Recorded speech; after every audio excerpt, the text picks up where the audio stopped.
you can't. That I think is argue showing with up on that, right? Dolly's new album. Yeah, I'm fixated on Miley Cyrus I get it. and Gregory Alan Isakov. It's bad. Oh, that's funny. Oh my God. Oh, what else do I need? Okay.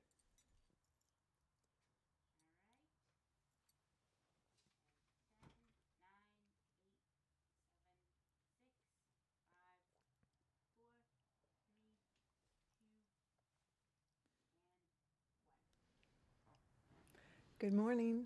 Welcome to Bird and Beckett in San Francisco. My name's Denise Sullivan, and once again, we've convened for a San Francisco Live's Live Talk, a once a month series where we speak to San Franciscans who are artists, activists, regular citizens who we feel make this the place that it is. Today, I can't be more thrilled than to have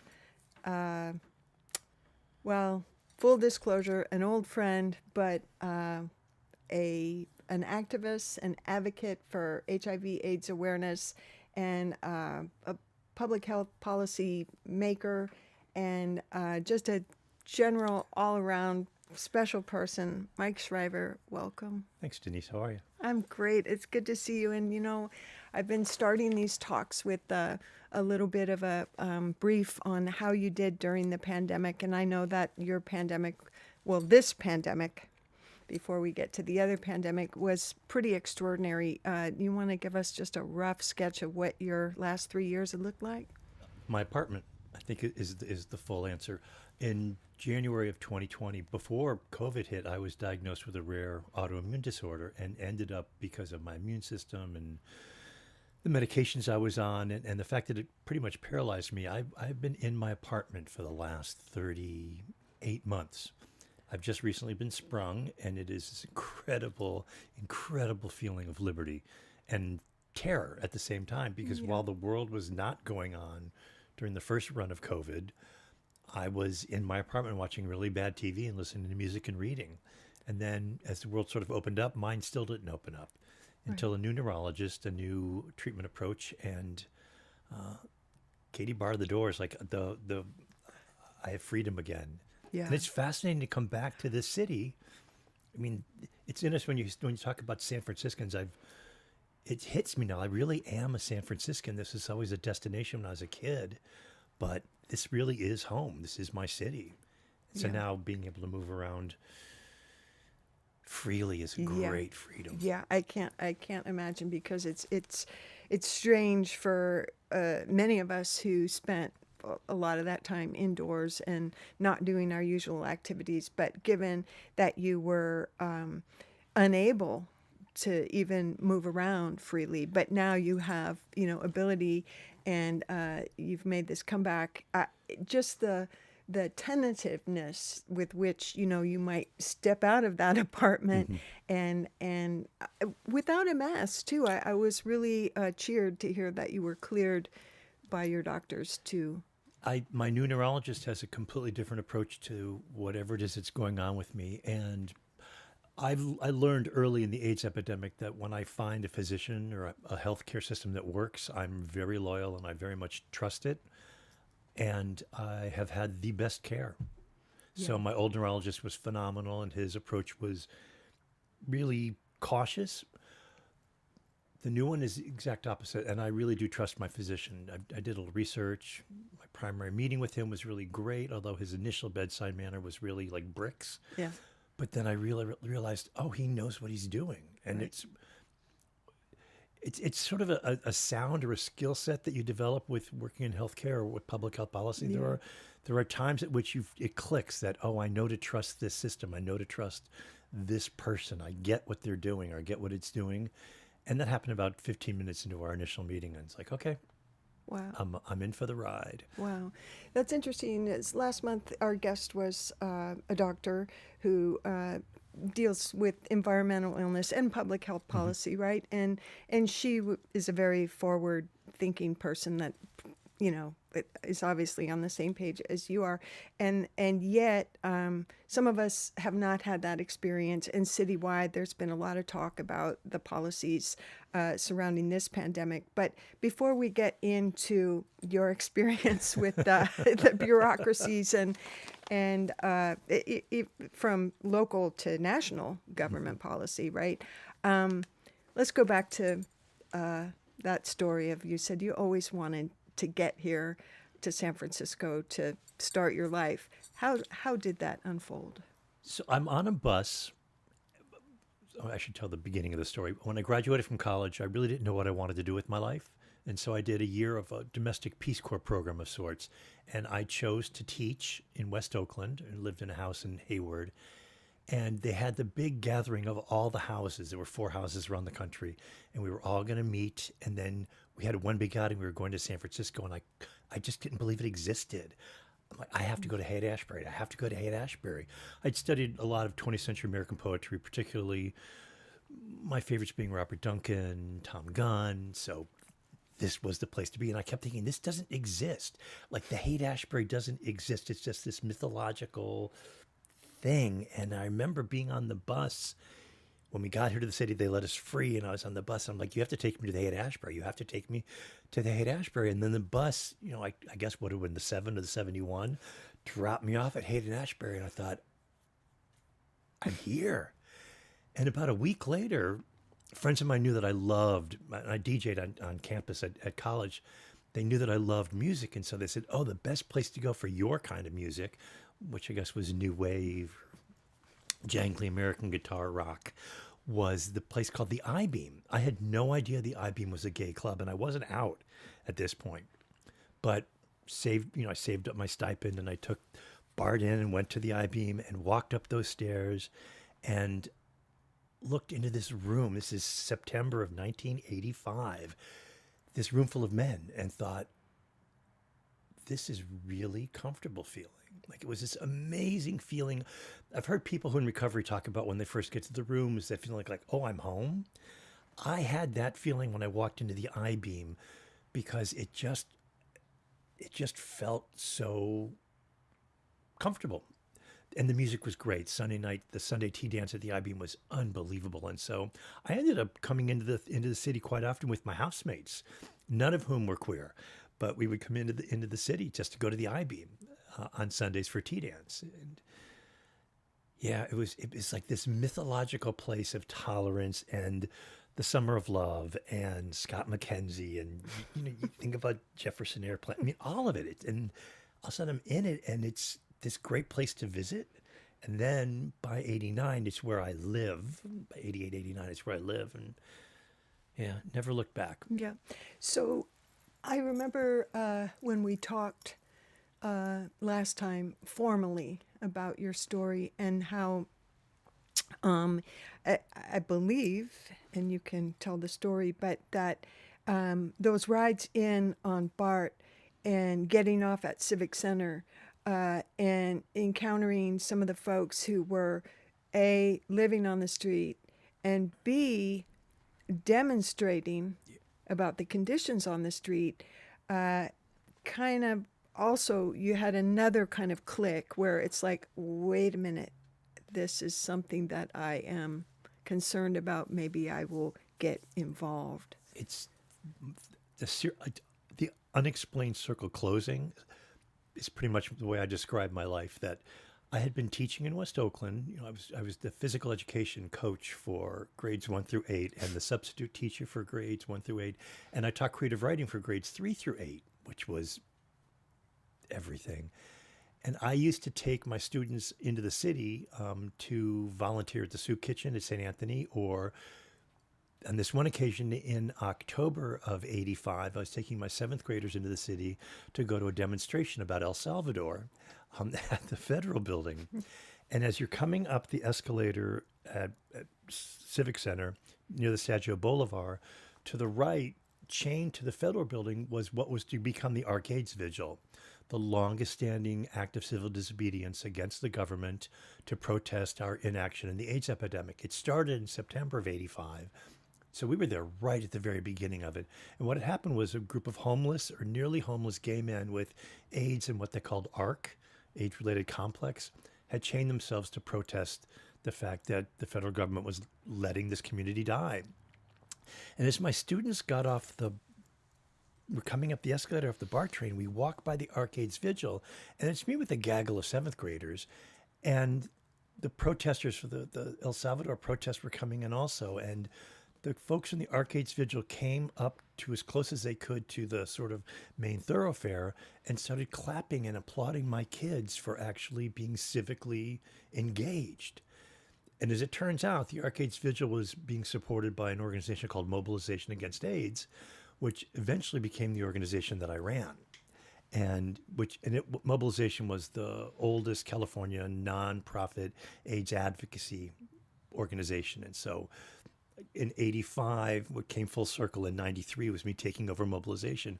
But I'll never forget that moment where here's a group of gay men with AIDS applauding this group of primarily African-American seventh graders and me walking to the federal building for a sanctuary protest, an El Salvador protest. And it just imprinted. Like I just remember, and the cameras were there to the Arcades Vigil. And my students just kept walking, and I'll never forget that moment. Yeah. It's interesting because I don't know if that's part of the history of AIDS activism, for the record, necessarily. It's certainly not widely known that demonstration by the homeless folks is kind of the beginning. Well, the AIDS activist movement actually goes back to 1981 with Bobby Campbell, who was a nurse at the General, who was also a Sister of Perpetual Indulgence, Sister Florence Nightmare, I believe. And Bobby came out as being the first person with KS who came out publicly in December, I think, of 81, late 81. And he was the KS poster boy. And Bobby was the first person in the world to come out as living with this thing. And 2 years later, Mark Feldman, a gay man who was part of Shahar Zahav, the synagogue in the Castro, came out, I think, in Bay Times or Coming Up, whichever it was at that point. And the PWA empowerment movement begins here in San Francisco and then New York with Michael Callan at the same time, and that becomes the PWA activists. The Arcades Vigil was the longest standing act of civil disobedience in the history of the AIDS epidemic. It went on for about 10 years. And there probably was another demonstration at Livermore earlier that year of some people doing an AIDS demonstration. But for me, the AIDS activist movement, the AIDS empowerment activist movement, civil disobedience related, really begins at the Arcades Vigil because it was so central and so visible and so powerful. I remember when there used to be attempts to try to shut it down and going into the 90s, and just remember rallying around the Arcades Vigil, and it got ACT UP involved, you got the Board of Supervisors involved. It was I want to say a magical moment, but it's a very important moment. Yeah. Watershed is the word that we use. Yeah. I was thinking, there's several books about the AIDS epidemic, and I know that a lot of people read them during the pandemic, and even some of the publications were coincident with that. But so many corollaries between that pandemic, this pandemic, but less, it would seem, civil disobedience in this era. Of course, I can go on several threads and tangents right now, though we did see the big Black Lives Matter, at the George Floyd moment. We saw that, but it was not related to the conditions of the pandemic. So we're getting kind of far out there. What I want to get to is that ACT UP is the name that we remember, in terms of the AIDS activism. And bear with me, because I will get to a point here. I over the weekend, I watched this documentary about Nan Golden, Mm-hmm. And this has to do with the opioid crisis, not only her career as a photographer, but the opposition to the Purdue Pharma and the Sackler family, and on and on. This is another show, another time. But so many times they were taking their cues from the kinds of demonstrations and civil disobedience that was done during the AIDS era, and specifically with the ACT UP organization, and specifically the die-in and taking that kind of space in public areas where the activity could be documented and actually having an impact. And this is what I want to get to. Those demonstrations resulted in change, Yes. policy change. And so this is really the meat of that era, I think, the change that was affected because of people coming together in an organized fashion to save lives. That's the bottom line, right? Right. Well, the thing that strikes me about the AIDS activist movement is that and thinking about it in terms of its connection to Black Lives Matter, is that what they learned, what the Black Lives Matter movement learned from the ACT UP movement, learned from the women's movement, learned from civil rights, learned from suffrage, learned from that there, I mean, it's very Ecclesiastes. I mean, there is nothing new under the sun, but to both its credit and to its challenge is that what ACT UP did, the die-ins is a nuclear war protest, Hiroshima nuclear war protest action, but the target population, I mean, the individuals that we were seeing, dealing with HIV and AIDS at the beginning of the epidemic and through the big years of really talking about it, were primarily white men, white gay men, but white men. And I think that's that power differential that really factors into one of the things that I think really helped galvanize a lot of the change, because you had a population that, while discriminated against, still represented, dominant culture. And, I watched people complain a lot about, well, Black Lives Matter shutting down this bridge or shutting down this freeway. Well, we did that when we shut down the Golden Gate Bridge, but we didn't invent that in the AIDS activist movement. That comes from the civil rights movement. That comes from redlining. I mean, that's an old tactic that for one population it's seen as a problem and nervesome, but for another population, while bothersome, is successful, being the AIDS activist movement, and for a new population is once again, annoying and bothersome and contrary. I can't tell you the number of times that people have come, when we were actually in the midst of our AIDS activist stuff, that would come up and say, why are you doing this? You're alienating your friends. We are on your side until ... Right. And the AIDS activist movement was pretty clear. Like, this literally was life and death. And there are some of my most important mentors engaged in AIDS activism, not because it was going to save their lives, because it wasn't. And they knew that. They knew that going in and they knew that going out, that this was about changing something for the future to make the next generation's life better, or treatment options more available, or drug, development quicker. And when people would say, you're really alienating us, or this is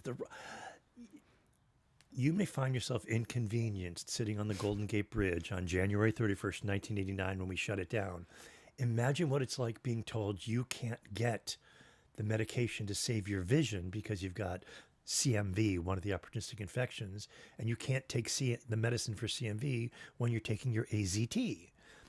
Being pressed with these kinds of choices, these sort of Sophie's choices that no one should ever have. So talk to me about inconvenience when I can't afford healthcare. Talk to me about inconvenience when I hear myself saying this, I immediately think the language hasn't changed. Right. The set and setting has changed, but the underpinning, the sort of construct that creates the sort of emergent property or the zeitgeist, if you will, it's the same. It's about disempowerment. It's about access. It's about cost.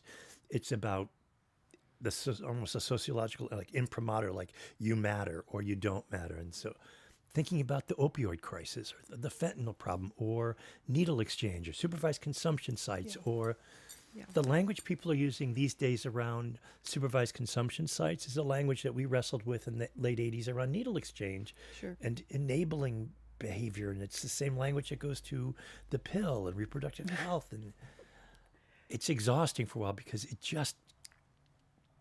Yeah. And for folks, here's the thing. When you're talking about movement building and organizing, I mean, the idea is that you want to bring people along. You don't want to alienate them, right? And in that regard, looking back, I would say that the that era really did bring people along in a way that, and for the reasons that you state, because let's break it down a little bit more. You are a white male. You could put on a suit and tie. You could go into these boardrooms and pass, right? In essence, this was part of the deal. Yes. And the strategy was also that you're speaking this language that the boardroom can understand, but that it's sympathetic to your community, and people on the street can also understand. But this is, Mike, this is not a role that everybody is made for. Right. Or can play. This wasn't a role I thought I was ever going to play either. I mean, I liked writing poetry. I never imagined that I would happen into public health and happen into working at a drug treatment program and happen into nascent AIDS policy. This is not my training. I was not trained in public health. And for some reason, I was right place, right time, and it clicked. Yeah. What I learned in the AIDS activist community and with my family of choice, was that we really did appreciate people's expertise and where people really were best suited. And I, for some reason, am good at public health administration or running organizations and fundraising. And you found it out by trial and error. By necessity in some regards, because I'm thinking about the handful of us that formed like my most inner circle, all of whom are still alive and all of whom are still in really close communication. And we had a house on 17th Street. And once the front door closed and we were Mona's Gorilla Lounge, that was the name of our apartment, it was the Pixies and it was parties and it was transitive sex charts and, talking about blurring some of our gender boundaries. But once you walked out the front door, you had the person who was going to go advocate in front of the Board of Supervisors and the person working at AIDS Treatment News and and thinking about how that split personality was helped. What helped the most is that I had a place to go to that actually supported me. And then what also helped is that I had this whole new world that really appreciated, or I could really make my mark. And I still remember the things. I was talking to you about this earlier, but there's a Facebook group now that has people are showing photos of what we were doing in the late 80s, early 90s, which were the darkest times of the epidemic. Yes.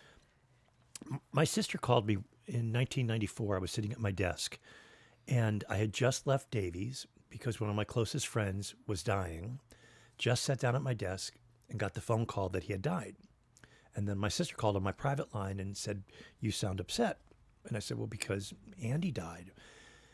And she said, "Well, how many friends of yours have died? Not acquaintances, but friends." And I had a habit of, remember date books? Sure. Day planners. I would take a yellow highlighter and highlight the day and put the person's name in. And I had a stack of my date planners on my desk. And so I said, "I can tell you." And I went through about 7 years of my date planner, and it was one person every month, one friend every month for 7 years at least. And I said that to my sister so dispassionately. And it took years of therapy afterwards to really process. But at that moment, it's like, that's 90, at least 94 friends. And in 89, 90, 91, I mean, this is commonplace, just losing people, that refuge was work for me. Refuge was Mona's Gorilla Lounge for me. Refuge was ACT UP for me.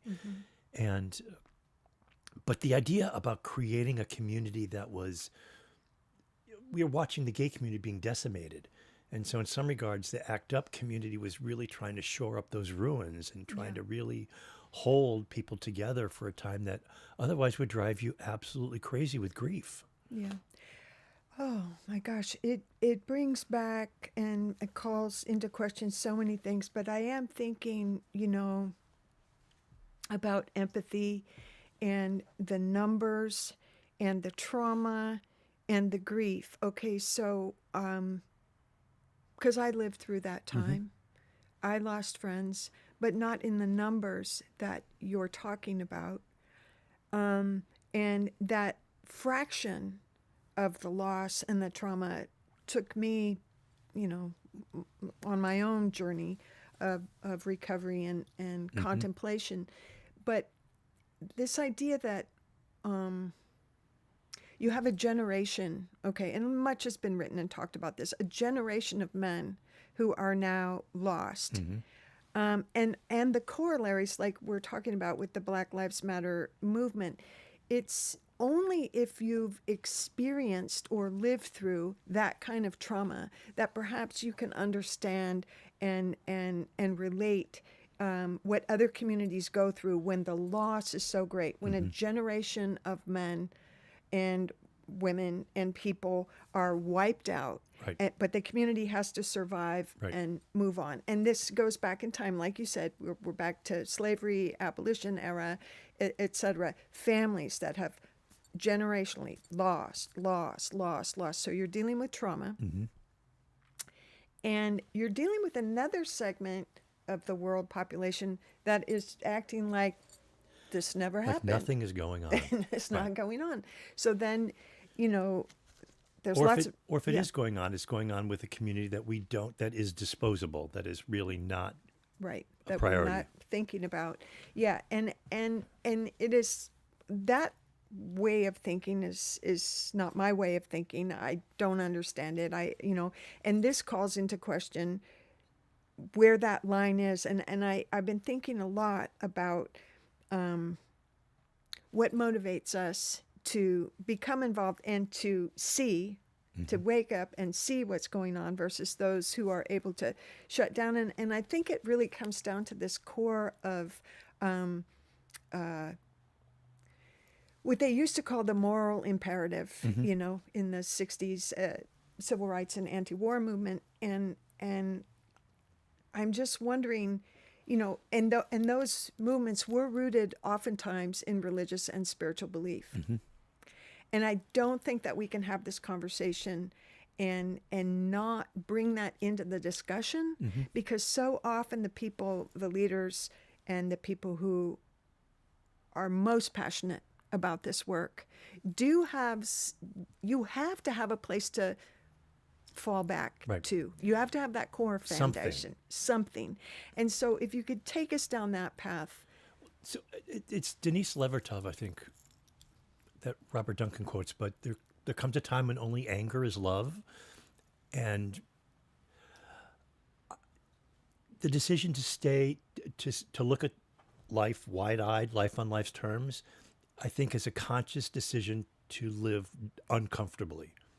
And I think that what I know about not being conscious in the reality is comfort or denial or just putting enough muffle between me and the noise that it doesn't really make I don't hear it anymore. And I think to be active, to actually take some role, big or small, is to choose to be uncomfortable. That it doesn't make sense. It's not fair. It keeps repeating all those things that people throw at you around sort of the inefficacy of advocacy. That's you accept that as your baseline, not as the end goal. But yes, it's hard. Yes, it's tough. Yes, it takes a lot out of you. Yes, you need support. But what are your choices? And for me, I started doing AIDS activism before I tested positive. For me, it was because this was the place, this was my community. This was these people where I couldn't come out to family or couldn't come out of college because being gay was, you know, terrible, terrible. All of a sudden I was in a place where no, this is normative behavior. There's nothing wrong with it. Enjoy who you are in the midst of the plague. And so community, to choose life in the midst of death. Oh my God, I feel like I'm James Joycing it now, but that you know, it requires a lot of effort and it's exhausting. And the collapse from it is equally exhausting. And I do know one of the things in my relapse, you know, I put together, you know, I'm very public about being clean and sober. And I had got sober when I was 26 and put together about 10 years during the height of the epidemic. It went out the window.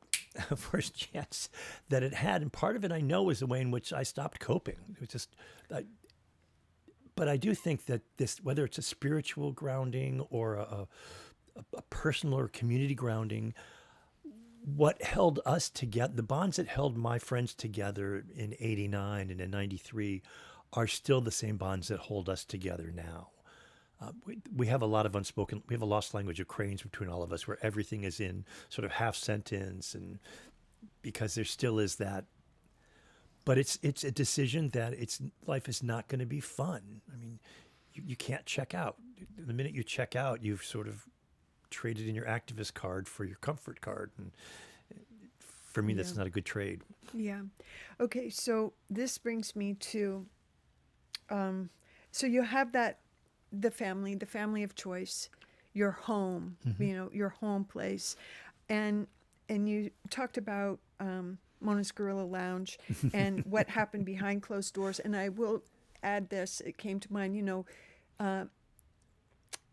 many decades later, people are less willing to separate themselves. Like they want to be completely out and integrated in the world, right? So we have fast forwarded now. Why did I say that? Because I want to know if the home place was. It doesn't sound like that it was sufficient to hold you in the light of all that loss and what you were dealing with on the you know, in the straight world, so to speak, in the halls of government, Right. where you had to go and show up and present these hard facts and receive resistance or support, as the case may be. I'd like you to talk about some of the perhaps the high spots of that era and the low points of dealing with our city government and the officials who were on your side and made inroads. And specifically, back to that thing that I talked about at the beginning, where you did have success with the pharmaceutical companies, you did have success with the medical community, and who were the people in positions of power, real power that we, you know, recognize for better and worse, that got behind and made these policy suggestions move forward and make them into rule and law.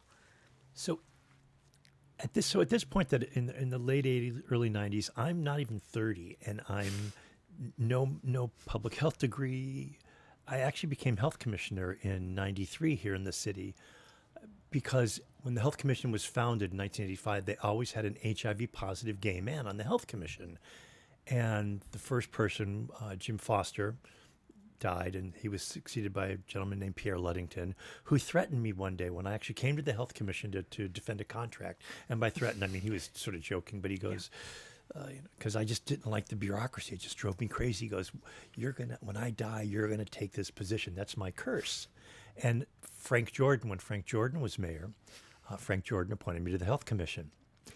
And as he was inaugurating me to the Health Commission, I said to him under my breath as we were standing in the dais in the board chamber, I said, "You know where we were a year ago, Mr. Mayor, don't you?" And he said, "No." I said, "I was in your office shaking a shoe at you, getting arrested because we occupied the mayor's office a year earlier because Frank Jordan's first health budget would have done such damage to the sort of matching funds that we had to have for qualifying for federal funds for AIDS that we would have lost our Ryan White, AIDS funding, our AIDS emergency funding." And he looked at me and he's like, "Oh my God, that's right." So the mayor that had me arrested, same mayor that appointed me to the Health Commission, was also the same mayor that made needle exchange legal here in the city. and a police chief who has his own complicated record with the community and all sorts of communities. But when it came to needle exchange, we had done. I remember volunteering at one of the earliest needle exchange sites, and as someone in recovery, it would seem counterintuitive, as someone who was clean and sober, to be out there handing out syringes to people that are using. But my agency and my own personal feeling was, I want you alive long enough to experience your own sort of recovery. And getting HIV because of a dirty syringe is just not an acceptable public health sort of fact. And so needle exchange was born out of a lot of folks who were in recovery too, and were also HIV test counselors. And we fought and fought and fought, particularly folks on the Health Commission and in City Hall around needle exchanges as a great example, because we were running against all those issues of expendability and preconception and fear. Needle users are non-cooperative, useless, junkie, speed freak, dope fiends. You fill in all the blanks, our pictures of them, when in fact, I'm one of them.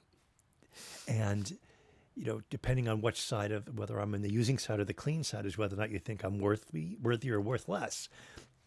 And I remember that what struck me about the needle exchange discussion was when people finally peeled away the idea they were hiding their morality behind what they thought was public health and said, no, public health is really clear. This is an intervention that works. It's your morality that doesn't work. And it took forever and ever and ever. San Francisco is the most unique laboratory in the world because our needle exchange battle was minor compared to the country, compared to the world. Most of San Francisco's HIV battles around public health policy are minor compared to the world, and our impact is, in fact, incredible. We're going to be the first city that breaks the back of the HIV epidemic. We are.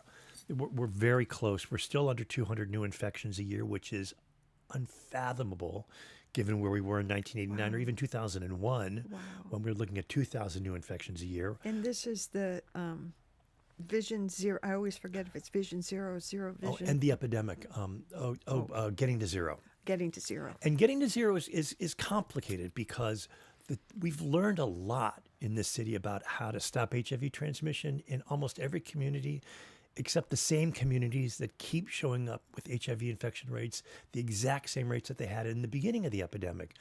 Gay men of color, black gay men, Latino gay men, injection drug users, and the homeless. Particularly men who inject speed, but now we're seeing the comorbidities around overdose with people with HIV. We haven't learned a single lesson, and part of this end the epidemic really has to be about us now saying we've succeeded and admitting that we have not succeeded. Right. And public health isn't set up to admit defeat. Public health always needs to admit success because the public investment in public health is so tenuous at best. And so I think retrospectively we look back and say, well, where have we failed and what do we need to change to fix the system? Because we're a couple of communities that are still disproportionately impacted in that 170 new infections last year, Right. that are the same communities that we saw in 1983 or 1987. But when you talk about impact, I always go back to it, but in 1987, Nancy Pelosi got elected to represent San Francisco in Congress. And by 1991, when I was started going to Washington, D.C. to actually lobby and advocate on Capitol Hill for HIV funding, people would say, representatives and senators would say to the person, I'll do whatever Nancy Pelosi says, across the aisle, both sides of the aisle, and recognize that this individual who said she was going to go to Congress to make AIDS her priority, in fact, did that. And people always guffaw when I make the statement that I would not be alive if it were not for Nancy Pelosi. But the AIDS Drug Assistance Program, funding from the Ryan White Care Act, HIV prevention reform, dealing with federal bureaucracy after bureaucracy, Pelosi was the water carrier for the lion's share of this epidemic. There's also one local person who is national, Dr. Phil Lee, who was LBJ's Assistant Secretary of Health, who actually helped create Medicare and Medicaid, of which I'm a grateful recipient of. Well, Phil Lee was the Assistant Secretary of Health during Bill Clinton's administration under Donna Shalala. And so Phil Lee's responsibility were the agencies of the Public Health Service, so the CDC, the NIH, the HRSA, the drug, FDA, all those organizations. And we here in San Francisco decided that we wanted to reform HIV prevention. And so working with Pelosi's office, a group of us wrote a bill, and I was really working this bill. And the bill wasn't going to pass because Jesse Helms and you name it, they're still there at this time. But we were able, through Dr. Phil Lee, to get the bill implemented through regulation, meaning that the Public Health Service, Nancy said to Dr. Phil Lee, I want this to happen. Dr. Phil Lee said, we're going to make this happen. And Dr. Phil Lee got the CDC behind it. And so we actually worked with a group of activists, me, a couple of the people sitting around a table, crafted this way of doing prevention planning. And it had a huge impact nationally. I'm in New York one evening for a board meeting, and I got a phone call from Dr. Phil Lee because he'd called my office, and he wanted to tip me that the feds were considering doing a program that was going to decimate our HIV prevention reform. And I remember saying, because Dr. Philly became a mentor, he's this icon in public health. I said, well, we're going to have to beat you. I'm sorry, but this is not going to happen. And a really strong community uprising, if you will, around the country prevented the federal government from changing all the reform that we had done. And it wasn't personal with the federal government. It was, in fact, yes, it was personal. It was everything. Like we had just given the community control again of its prevention, which prior to 1993, you couldn't say gay. You couldn't talk about injection drug use with federal funding because you couldn't promote bunny ears around, you could promote homosexuality. So the federal government's going to give you money to help prevent a disease that you can't say Right. to whom or about whom or that behavior. And it was just insane. So I butted heads with and have never had a problem. And I recognize privilege. I recognize entitlement. And I also recognize proximity. Like I was able to be in some of those rooms, and I was this little enfant terrible. I was like this little brat that I knew what I was talking about. Like one of the things that ACT UP taught me that Mona's really rarefied was know your stuff. It's incumbent to know. And ACT UP really, really reinforced that. You had Mark Harringtons and Peter Staley's and all these brilliant people who taught themselves drug development and microbiology or whatever. And so I taught myself public policy stuff and know your stuff, and never had a problem with sitting at a table looking at someone saying that they were full of, for lack of a better word, shit. Yeah. I was at one meeting with the CDC where the people in the room, the CDC staff were in the room, had a side bet how long it would take for me to say rat's ass. Because apparently at some point that became part of my common vernacular. Like, I don't give a rat's ass. I guess. So and actually at one point I said it and they were like, they had a little betting pool. But. Oh, that's funny. Well, it brings to mind, aside from the community mentors and then the people in high places, right? There was also a lot of support from the arts, from the music community, from Hollywood, from, the fine arts. There's that whole thing, we don't want celebrities commenting on politics, but sorry, you can't keep some of them away from it. Who was helpful in the fight? And I know, they're the big figures, Elton John and Ryan White and that story, but maybe some of the untold stories. Annie Lennox was big with the One campaign in Africa. Sharon Stone was important. Kenneth Cole was important. Elizabeth Taylor is sort of is the mountaintop to which I think anybody in the glitterati would want to emulate in terms of doggedly finding and not letting go of her cause. And I remember meeting her for the first time, And I was so nervous when I met her that I wasn't nervous anymore. You know, that feeling where you're just realizing. And I met her and actually got to lobby with her and recognized that this person, it wasn't a whim and it wasn't sort of a passing fad. You know, in the same way that Elton John really did and documentedly took care of Ryan White. You know, Elizabeth Taylor was one of those people for whom she was in it. And just remember just being in awe. At one point, I'm walking down a Senate hallway with her holding onto my arm as if I were her escort to a ball. And all these staffers are hanging their heads out windows seeing me walk with Elizabeth Taylor. And I remember saying, Miss Taylor, and she tapped me on the arm. She goes, Elizabeth. It's like, oh my God. You know, and there's, the Madonnas and, it goes on and on. The thing about AIDS was that before Rock Hudson, it was really easy and convenient to obliterate any acknowledgement. Rock Hudson sort of tipped the balance, although you remember what it was like when Rock Hudson came out about it. I mean, we had Linda Evans testing, and all the question was, did he put anybody at risk on set? And then there was the plane ride to Paris. But by the time Magic Johnson came out, which totally changed the face of HIV testing for communities of color around the country and changed perception for a lot of people in the country, when Ryan White came out, you can track how the media's change in the way it reported AIDS after Ryan White came out. This young hemophiliac was he was a watershed moment. Sure. Yeah. In a way that was just unfathomable. You know, Madonna's like a prayer album when she had the AIDS insert, or Big Audio Dynamite mentioning AIDS in the song, or Prince having it in Sign of the Times, or TLC with Waterfall. That what we needed the most from the AIDS activist movement was to normalize the conversation about AIDS, to introduce it in such a way that people mattered, no matter how much you could personally identify with them, that gay men mattered if you were straight. Injection drug users mattered if you were a school teacher. Hemophiliacs mattered if you were a lawyer. Trying to create this world in which difference wasn't what mattered, but that sort of community or unity, or at least public decency mattered.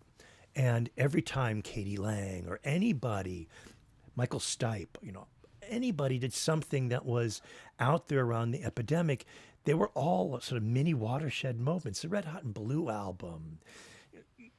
I could go on because this is really like my sweet spot, because it's when when all the records that you and I are listening to and my sort of world are colliding, like Michael Stipe deciding to help out the AIDS walk in LA by flying from Atlanta. Little things like that really say, like, this is something different. Sure. I told you I was against all odds. I'm reading the book by Bono, and he mentioned the song One, where there's a verse, right, that refers to same-sex, love, and that's something. Right. And it becomes an anthem. Well, even the U2's live version of One with REM ended up on a benefit CD for Aid Atlanta and Grady Hospital. For a long time, it was a hard time. You couldn't find that song anywhere because it was so bootlegged and so difficult. But it shows up on a fundraiser, like hugely important. Red Hot and Blue, when it came out, it was a benefit for AMFAR, but some of that money made it out into the activist world too. Right, that's what I'm saying. So the generation of funds is a key element that these faces bring to the movement. Oh yeah, right? And I remember being at events that, whether we liked it or not, that star power really was the selling point, and then the issue had to come secondary. It was when the star power could actually make the issue primary. That really was. It wasn't just having star power for star power. Like, you really want them to become advocates, and U2 was doing, was it Amnesty International on Joshua Tree? Remember that? And the Get Out the Rock the Vote, and and then the involvement in Africa, which that's again another time, another hour. But I want to get to, we did mention the failure, so to speak, back to harm reduction, needle Okay. exchange. 30 years later, we're still talking about it in town, and that is a travesty. Yes. Okay, that this still remains a controversial issue, which I think we should probably have an expert to come and break that down for folks who are still not convinced that harm reduction, needle exchange is a key element when we're dealing with getting to zero. Right. And also just creating this community where every life is of equal Yeah. importance. Has dignity. Dignity. That said, we do have the National AIDS Memorial Monument here in San Francisco. Yes. And I'd like you to speak to the development and the creation of that from like nothing to from a vacant lot to a national memorial. So here's I rarely tell this story, but when a group of us at Mona's, in fact, in my house, when we first read about this idea that they wanted to do an AIDS memorial in Golden Gate Park, we thought it was folly. Like we're in the midst of the epidemic. What do we need a grove of trees? It was just a complete disconnect. So again, that idea about my life being this completion of circles that I never thought were being drawn, I end up being on the board for the National AIDS Memorial and become the chair. And it never... the irony is sort of wild. But, in 1989, 1990, 1991, a group of people here in the city were trying to find a way to deal with their grief and recognizing that unresolved grief was just ripping them apart. And so what they were able to do was to get the city to give them part of Golden Gate Park, this incredibly dilapidated section of Golden Gate Park, the De La Viaga Dell, which is near the Academy, the Academy of Flowers, whatever it is, and the tennis courts. But it actually is the second lowest elevation in the city, which is important because what would happen is when it was sort of falling into ruin, people started throwing crap. It became a dumping area. So this dell, this bowl was filled with junk and trash. So in 1991, they hauled out 60, I want to say 67 to be precise, but 60 some odd dump trucks of stuff to excavate what is now the dell in the National AIDS Memorial. And over the last 32 years now, the community, I mean, literally volunteers have taken, it's a pretty easy but beautiful metaphor about the epidemic. They've taken death and destruction and created a place, and they've created this place of hope and healing and remembrance, which are its three big things. So in 96, the Grove, the AIDS Grove, became the National AIDS Memorial Grove because of a bill passed by Representative Pelosi. And so it is the only national memorial for a disease, the only one. And then in 2019, the quilt, the AIDS quilt, which began here in San Francisco, which has a gorgeous story, tragically gorgeous story that comes from the Harvey Milk marches because of Harvey Milk's assassination. And in '83, they would have placards of people that had died, not just Harvey, and they put them up against the federal building. And I think it was in '83 or '85, Cleve Jones, local hero, saw it and thought, my God, that looks like a quilt. And that was sort of the genesis of the AIDS quilt. The quilt was here, all of its displays on the lawn in D.C., world's largest piece of folk art.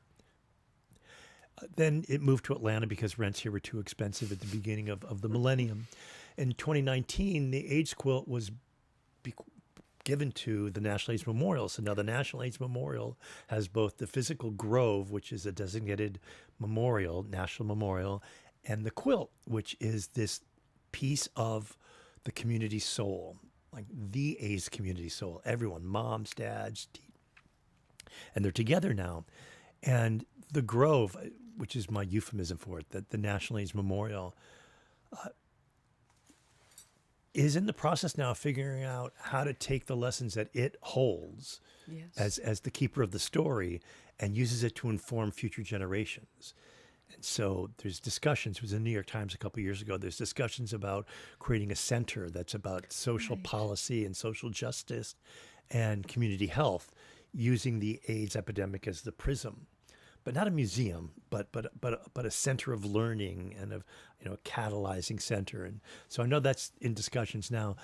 After a decade of being on the board, I finally stepped down because some part of me does believe in the spirit of rotation, that I am replaceable and that I am dispensable. And I love the Grove. It's this beautiful institution that has become not just this place where locals gather, but it's a destination now, and it's this award-winning piece of Golden Gate Park Yeah. that has the Circle of Friends where names are memorialized, and it has boulders and benches where names are memorialized, and there's the Tom Gunn has a quatrain actually at the one far end of it that's at a circle that doesn't have any names in it because it's for all the names of people who have been forgotten. The Circle of Peace. There's this beautiful quatrain by Tom Gunn that he was commissioned and he wrote for the Grove, I think in 91 or 93. And it's just as beautiful. The problem is that when they engraved it, it looks like a couplet, but it's really a quatrain. But it's a beautiful piece of poetry. So I'm very attached to the National Land Memorial.